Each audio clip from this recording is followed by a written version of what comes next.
Hello again, ChoroQ fans. So we're going to learn a little bit, just a tiny bit, by collecting cartoon cars. So this is a ChoroQ obviously, but it's a 260Z, and it's got this racing livery. I bought it because it looked cool. I didn't realize this is actually a real car that raced at the 24 Hours of LeMans. I'm also now realizing I think this might be new because it's got these tape circles down here. Let's get this one off here. Oh, I guess I gotta get both off. It's just a weird case that ChoroQ uses. I don't know why it has to be so big, considering the model is so small. Alright. Right. And it just kind of sits here. Oh, the hood opens, so that's cool. I didn't know that either. Alright, so not many photos of this real car in real life. Someone took a bad photo of this, but it's the only one I could really find. So the side livery, at least, is quite similar, so that's good. Here's a better photo of the rear. And yeah, you got the taillights printed on nicely, so that's good. Alright, let's see what else may be in here. It's running your standard ChoroQ wheels, and they're just the raw plastic. But the printing here is really good. You know, it's all tampo printed, so as long as the paint stays nice, which it should because it's a plastic body, I don't see any problems for the future. Doesn't really say how old it was, so down here it does say it's from 2004.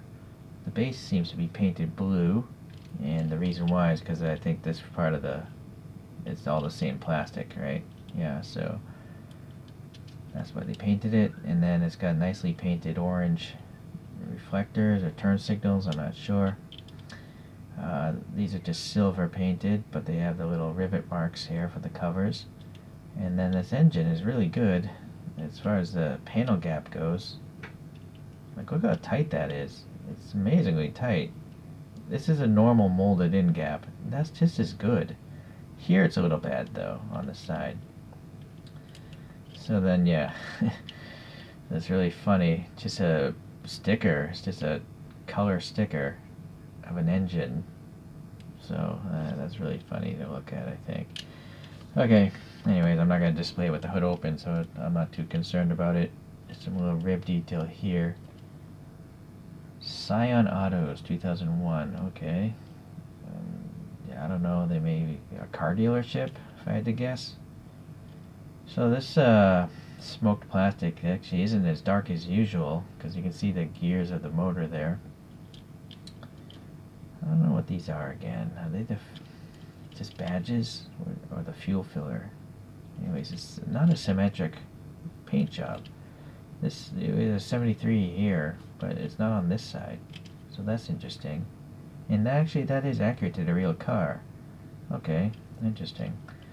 Alright, so this is nicely painted, these taillights, you know, painted in a white surround, so that's really good.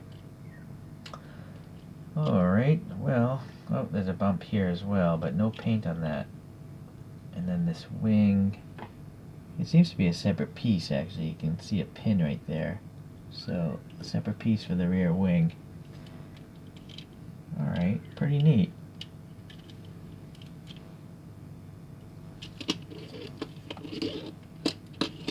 Yeah, motor works, okay.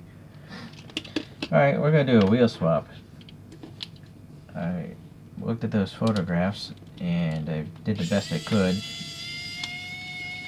But you'll see. Alright, so this should come off. Ooh, the hood came out there. It's this tab in the back that's always problematic. Sometimes it's too tight, or it's the exhaust tip there that makes it getting that tab off difficult. Oh, there we go. Ooh, luckily it didn't break. Alright, so it seems like the whole body is transparent, and then they painted it. So that's really amazing, you know, how well they can paint one piece of plastic to look like a whole car, right? The silver trimmer on the windows. Weird that this rear window doesn't have a silver trim though. Or the windshield. Strange. Okay, this thing pops out with this tab.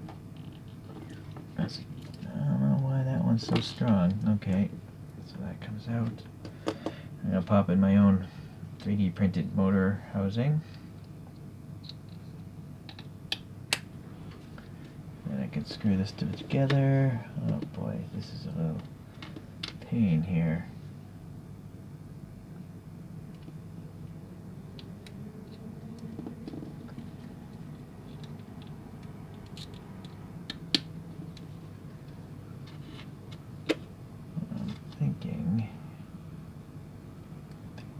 Trapped that way, and then there's hooks here.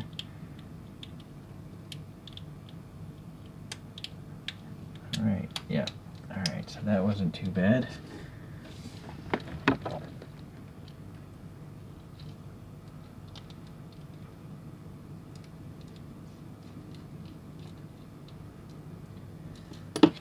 Okay, so here are the wheels I 3D printed. There's a brake disc back there, but it's all the same print, so and it's too difficult, I think, for me to paint it, so I just left it alone. I didn't bother adding any paint accents on this. Alright, so I have this Potafix Pro putty here, and that's why I have the motor mount, so I don't have to use as much putty. I'm going to try to put these wheels in relatively vertical.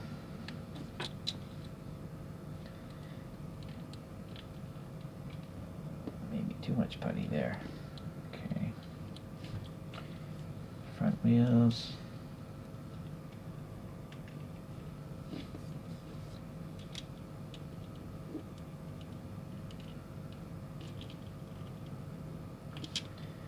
Okay, so there we go. Now, supposed to look a little bit more like the race car. Supposed to. Alright, let's take a look at a couple other models here. So I have these two guys already set up here. There's a little photo again of that car in real life. So this is made by Konami. It's a 240ZG because it has the lens covers. And then this is a TLV, although the bottom doesn't say whether it's a 280Z or a 260Z. I think it's a 280Z, but correct me if I'm wrong. It says S130 on the bottom of it. So I kind of feel like the 260 is probably, you know, it's in between these two, but it's closer to the 240ZG because it has the lens covers. Yeah, seems to be that way. Okay. So let's give you a top view here.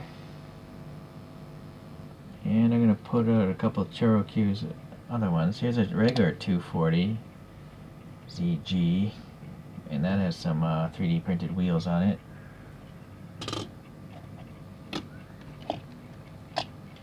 And then I have a 300Z with some 3D printed wheels. I think those are Hoshinos on the 300Z.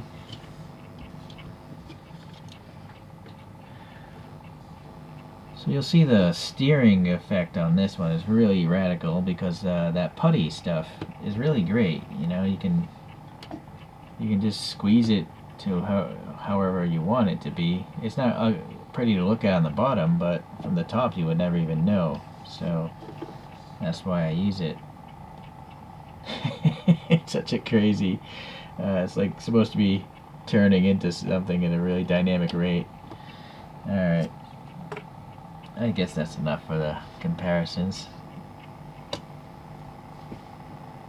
Okay, well, another ChoroQ, and apparently one with a little bit of history. I couldn't find out how well this car did, or if he even finished the 1976 24 Hours of Le Mans.